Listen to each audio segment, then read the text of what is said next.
দেখো, তোমরা যারা 2027 মাধ্যমিক দেবে, তোমাদের জন্য এই ভিডিওটা খুবই গুরুত্বপূর্ণ হতে চলেছে। কারণ আজকে আমি যে নিয়মে তোমাদের সমাজ শেখাতে চলেছি, হয়তো তোমরা এর আগে কোথাও এই নিয়মে তোমরা শিখোনি।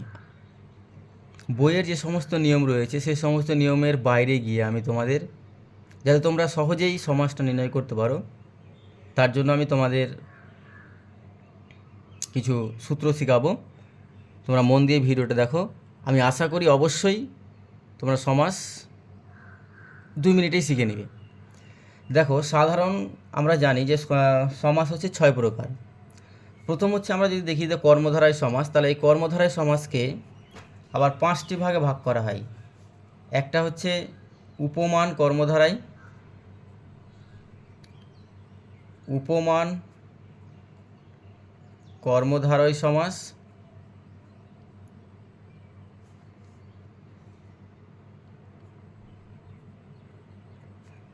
2 নম্বর হচ্ছে উপমিত কর্মধারয় সমাস, 3 নম্বর হচ্ছে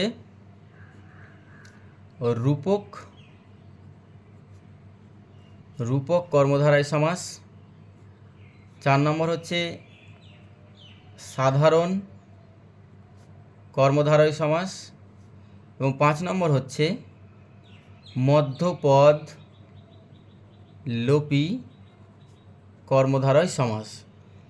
তাহলে আমরা দেখে নেব কিভাবে সমাস সহজে নির্ণয় করা যায়। দেখো, তোমরা হয়তো এর আগে কোথাও শিখেছো যে সমাস ব্যাস বাক্য দেখে নির্ণয় করা হয়, কিন্তু আসলে পরীক্ষায় কিন্তু ব্যাস বাক্য দেওয়া থাকে না। পরীক্ষায় দেওয়া থাকে কোনো একটা উদাহরণ দেওয়া থাকে, দিয়ে বলা হয় এই সমস্ত পদটির ব্যাস বাক্য সহ সমাস নির্ণয় করো। তাহলে যদি আমরা ব্যাস বাক্য দেখে সমাস নির্ণয় করি, তাহলে কিন্তু সেটা আমাদের পক্ষে অনেক সময় ভুল হয়ে যায়। যেমন আমি যদি বলি যে চাঁদ, আমি বললাম চাঁদের ন্যায় মুখ, আর একটা আমি বললাম মুখ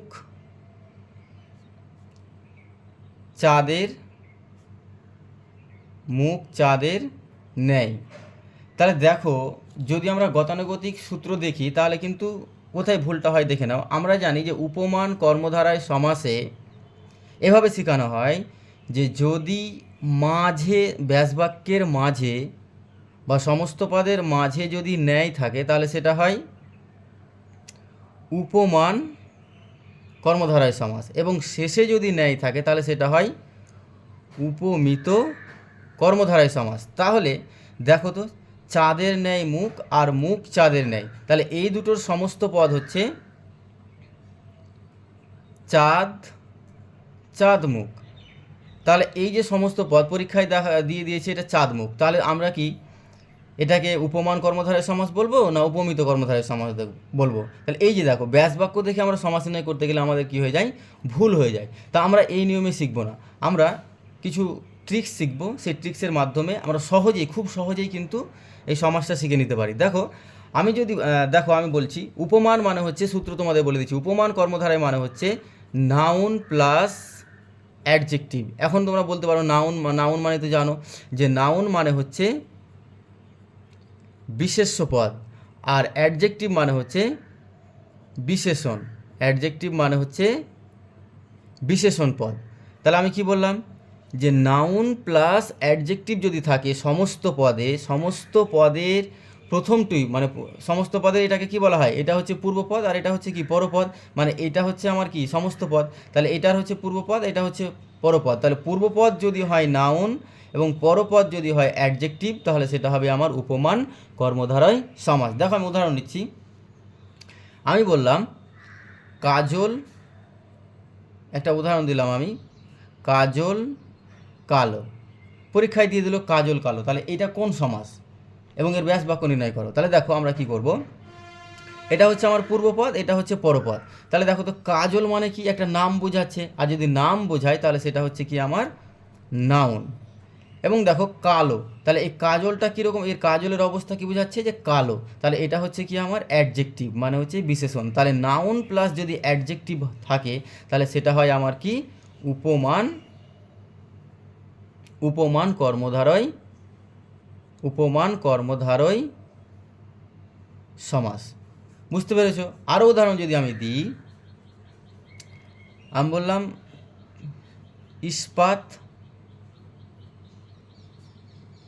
ইস্পাত কঠিন। তাহলে দেখো, এটা হচ্ছে পূর্বপদ, এটা হচ্ছে আমার পরপদ। তাহলে ইস্পাত মানে কি? একটা ধাতু বোঝাচ্ছে, তাহলে এইটা কি একটা নাম বোঝাচ্ছে ইস্পাত, তাহলে এটাও হচ্ছে কি আমার নাউন। তাহলে এই ইস্পাতটা কীরকম, এর অবস্থা কীরকম বোঝাচ্ছে? কঠিন। তাহলে এটা হচ্ছে কি আমার দোষগুণ বোঝাচ্ছে, মানে কি এটা হচ্ছে আমার অ্যাডজেক্টিভ বা বিশেষণ। তার মানে কি নাউন প্লাস অ্যাডজেক্টিভ, তাহলে আমরা বলতে পারি এটা হচ্ছে আমার কোন সমাস? এটাও হচ্ছে আমার উপমান কর্মধারয় সমাস। তাহলে এই যে উপমান কর্মধারয়, তাহলে এর ব্যাস বাক্য কীভাবে নির্ণয় করব? তাহলে ব্যাস বাক্য নির্ণয় করার জন্য কি করতে হয়?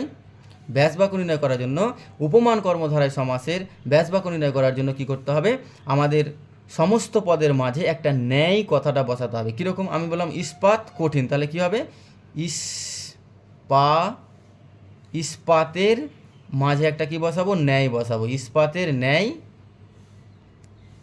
কঠিন। তাহলে কাজল কালো কি হবে? কাজলের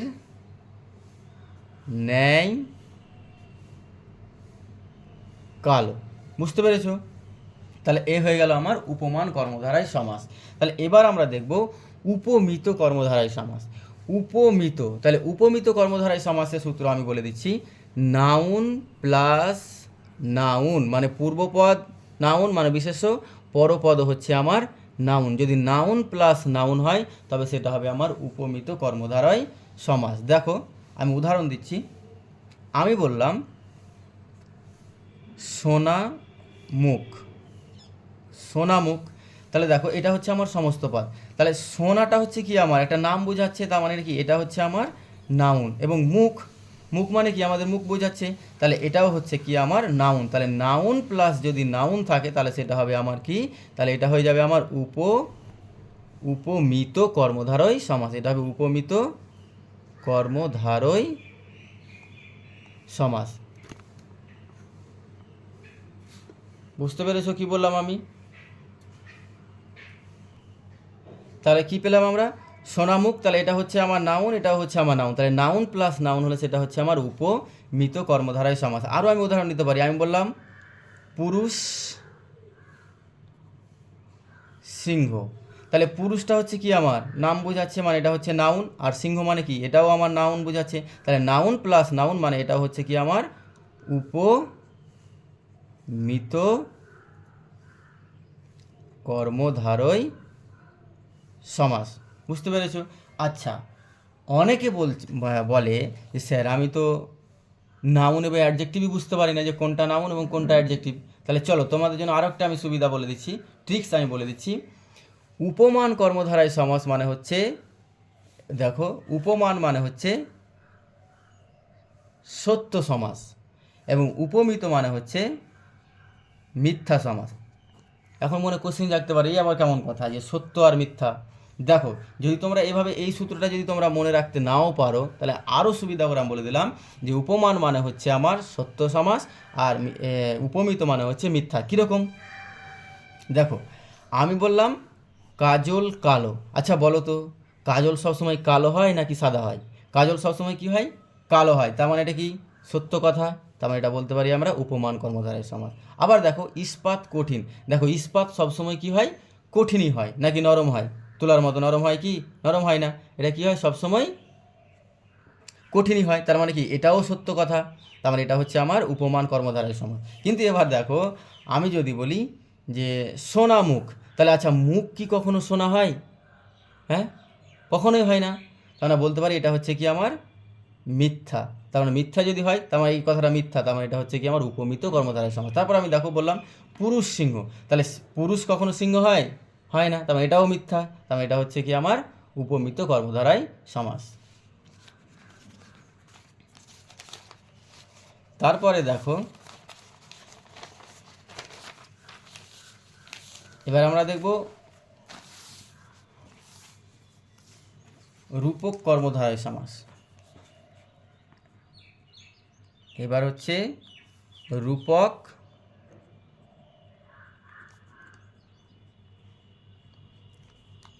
রূপক কর্মধারায়। দেখো রূপক কর্মধারায় সমাসটা কীরকম, এটা আরও সহজ। আমি তোমাদের সূত্র বলে দিচ্ছি। পূর্বপদ অদৃশ্য, পরপদ দৃশ্য। বলতে পারো এবার কেমন সূত্র? পূর্বপদটা হবে অদৃশ্য এবং পরপদটা হবে দৃশ্য। মানে একটা আমার সমস্ত পদ যদি দেওয়া থাকে, তাহলে যদি তার পূর্বপদটা হয় অদৃশ্য, মানে দেখতে পাওয়া যায় না, এবং পরপদটা এরকম হবে যে দেখতে পাওয়া যায়, তাহলে সেটা হবে কি আমার রূপক কর্মধারয় সমাস। আমি উদাহরণ নিচ্ছি। আমি বললাম দিল দরিয়া, দিল দরিয়া। আচ্ছা বলো তো, এটা হচ্ছে আমার পূর্বপদ, এটা হচ্ছে আমার পরপদ। দিলকে কি আমরা দেখতে পাই? কখনোই দেখতে পাই না। আমাদের দিলে কি চলছে না চলছে আমরা দেখতে পাই না। মানে দিলটা হচ্ছে কি আমার অদৃশ্য, এবং দরিয়া মানে হচ্ছে দেখো এটা সমুদ্র, এটা আমরা দেখতে পাই অবশ্যই, তার মানে এটা হচ্ছে কি আমার দৃশ্য বস্তু। তার মানে অদৃশ্য প্লাস দৃশ্য যদি থাকে তাহলে সেটা হচ্ছে কি আমার রূপক কর্মধারয় সমাস। বোঝা গেল না? আরও উদাহরণই দেখো। আমি বললাম মনোমাঝি, মনোমাঝি। তাহলে দেখো তো, মনকে কি আমরা দেখতে পাই? মনে আমার কি চলছে না চলছে, আমি ওপরে হাসছি, আমার মনের ভিতরে কান্না চলছে, দেখতে পাচ্ছি কি আমরা? পাই না। তার মানে মনটা হচ্ছে কি আমার অদৃশ্য, কিন্তু মাঝিকে আমরা দেখতে পাই, তার মানে এটা হচ্ছে কি আমার দৃশ্য। তার মানে অদৃশ্য প্লাস দৃশ্য সমান হচ্ছে রূপক কর্মধারয় সমাস। তাহলে এই রূপক কর্মধারয় সমাসের ব্যাস বাক্য কীভাবে নির্ণয় করব? ব্যাস বাক্যের জন্য আমাদের কি করতে হবে? সমস্ত পদের মাঝে জাস্ট একটা আমি কি বসাবো? রূপ কথাটা বসাবো। তাহলে আমার মন ও মাঝি যদি ছিল, তার মানে কী হবে? মন ও রূপ, মন রূপ মাঝি। দিল দরিয়া, দিল রূপ দরিয়া। হলো। তাহলে আজকে আমি এখানেই শেষ করছি। কর্মধারয় সমাসের 3টে পার্ট আলোচনা করে দিলাম। এরপরের দিন আমি সাধারণ কর্মধারয় সমাস এবং মধ্যপদলোপী কর্মধারয় সমাস এভাবেই তোমাদের সহজভাবেই তোমাদের সামনে তুলে ধরবো। তোমাদের ভিডিওটা ভালো লাগলে অবশ্যই চ্যানেলটাকে আমার সাবস্ক্রাইব করবে এবং আমার সঙ্গে তোমরা থাকবে, এবং ভিডিওটা ভালো লাগলে অবশ্যই একটা লাইক করার অনুরোধ রইল, এবং বন্ধুদের মাঝে আমার ভিডিওটাকে শেয়ার করারও অনুরোধ রইল। ধন্যবাদ। সুস্থ থাকো সকলেই।